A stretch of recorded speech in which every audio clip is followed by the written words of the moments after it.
Nah teman-teman, untuk temanya adalah kebiasaan seperti ini hanya merusak burung murai batu. Jadi kebiasaan seperti apa yang akan merusak murai batu kita kalau kita melakukan hal-hal yang sebenarnya tidak kita sadari tapi kita merusak burung murai batu. Ada beberapa hal yang harus benar-benar dijaga.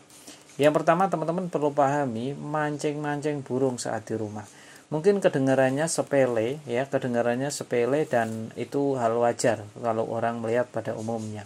Tapi ketika kita memancing-mancing burung murai batu kita yang orientasinya adalah burung kontes, burung lomba, ini bisa berdampak buruk ya, bukan hal positif yang harus dilakukan. Jadi untuk murai batu yang memang orientasinya untuk lomba, jangan pernah sesekali memancing-mancing saat di rumah. Memancing-mancing saat di rumah nanti malah dia akan menjadi habit ya, menjadi kebiasaan buruk. Kalau tidak dipancing burungnya tidak respon dan burung yang di rumah seharusnya istirahat malah teman-teman suruh kerja, suruh keluar-keluar. Apalagi kalau orang yang belum tahu biasanya kalau dipancing suruh murai batunya bunyi dia malah senang, padahal itu hal buruk atau hal kurang bagus. Itu yang pertama. Jadi untuk murai batu yang memang kalau untuk lomba jangan dipancing-pancing. Kalau teman-teman perlu tahu, memancing burung batu itu yang mengeluarkan namanya tenaga, terus jadi habit yang kurang bagus, terus tingkat faktornya juga berkurang, daya tarungnya, daya bersaing saat digantangan juga tidak akan maksimal. Terus yang kedua di track. Nah ini kebiasaan buruk lainnya adalah ngetrack. Mungkin untuk orang pada umumnya oke-oke aja, fun-fun aja ngetrack murai. Kalau teman-teman bisa mengatur waktu ritmenya seperti saat dilombakan kan paling hanya waktu 10 menit, 8 menit, mentok-mentok 12 atau 15. Jadi teman-teman kalau bisa membatasi maksimal 10 menit lalu di track silahkan.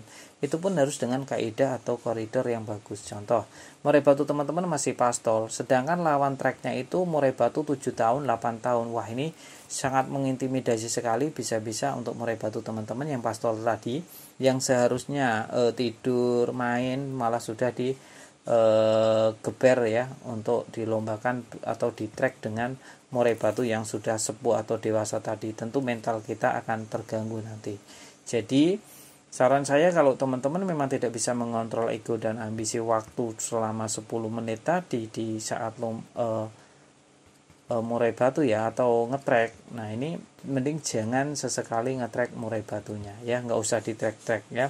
Ngetrek burung murai batu resikonya malah mentalnya kena dan bermasalah, keuntungannya ndak ada. Kecuali kalau kita di latberan atau latpresan malah kalau masuk malah jadi juara, kalau kalah ya hidup-hidup buat pelajaran. Itu yang kedua.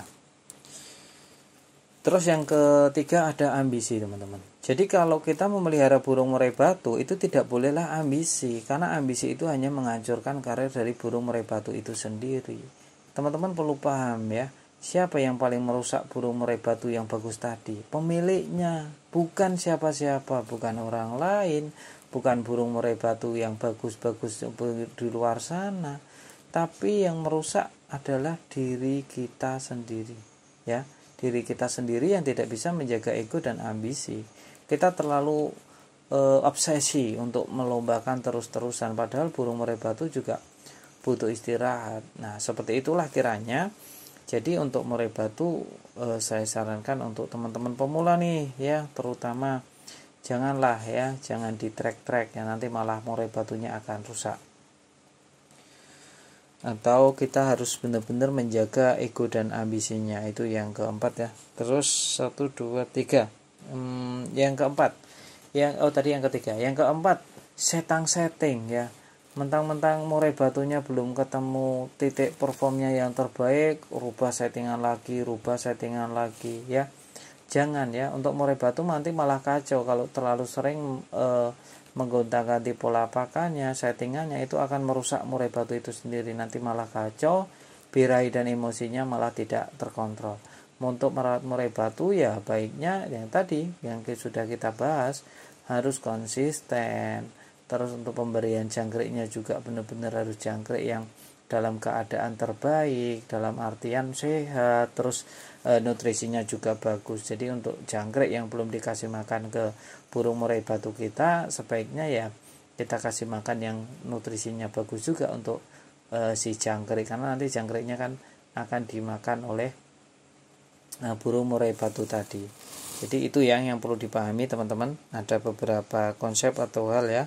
Jadi untuk rawatan seperti itu ya memang merusak burung murai batu. Jadi teman-teman memang harus paham betul. Apalagi yang paling dominan merusak murai batu kita adalah ambisi dan ego.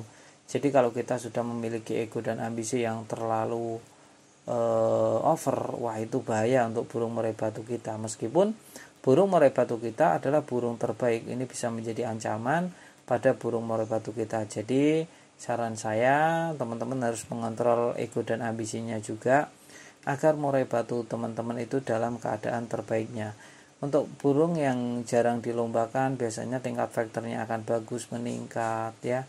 Terus untuk tenaganya juga akan terpupuk ya, karena dia istirahatnya juga panjang. Nah itu perlu dicatat ya dan digarisbawahi teman-teman.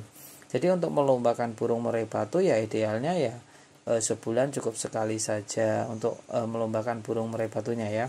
Jadi tidak usah maksa-maksa ya.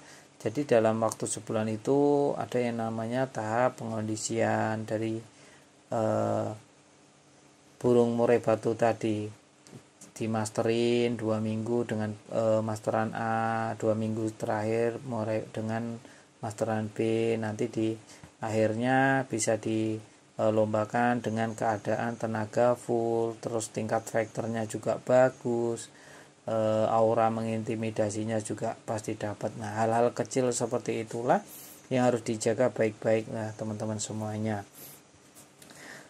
Untuk murai batu teman-teman ini bonusan konten saja ya, padahal di konten selanjutnya juga ada.